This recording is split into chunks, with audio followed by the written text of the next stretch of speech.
Монгол улс ЮНЕСКО дэлгэсний 50 жилийн ой дохиож байгаа энэ үед Монгол хувцсны нууц товчон хэмээх загварын тоглолт болжээ. ЮНЕСКОгийн бит бус соёлын өвийг хамгаалах тухай конвенцийн ерөнхий баг хурлын 4-р ээлжид чуулган болох үед энэхүү ёслол төмний мэлмид хүрсэн юм а. Тэгэл маш их өндөр байсан. Тэгээд би анх удаага ерөөсөө ийм том шоу гэх юм одоо их том сайхан гоё энэ хувцас урлаг түүхтэй холбоотой ийм сайхан үзүүлбэрийг би анх удаа үзэж байна. Тэгэхэд манай нэгдүгээрт нь хамгийн гоё их харахад их одоо миний нүдийг ингээд баясгасан их сайхан гоё хамгийн мэдээж хэрэг гоё Монгол дээл Монгол одоо дээр үеэс эхлүүлээд ямар гоё хувцас одоо хувцсны загварыг ямар гоё хийж ирсэн ямар одоо ер нь их сайхан байсан.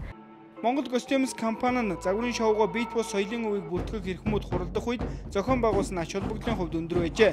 Ялангуяа Монгол хувцас дэлхийн бит бус өвд бүртгүүлэхэд ихээхэн түлхэж болно гэж албаныхан байр суурь илэрхийлж байлаа. Тэгээ 2006 оноос эхлээд шинэ конвенц үүсээд тэр нь бол одоо соёл бол заавал биетэй байх албагүй. Бол ерөөсөн монголчуудад зориулсан конвенц гэж ойлгох ёстой. Тэгээ энэ конвенцэд бид нар бол өчнөө бүртгүүлсэн байж байгаа. Наадмаа бүртгүүлсэн, морин хураа бүртгүүлсэн, хөөмигээ бүртгүүлсэн. Одоо дээлээ бүртгүүлэх гэдэг байгаа байхгүй юу? Энэ чинь амьд уламжил.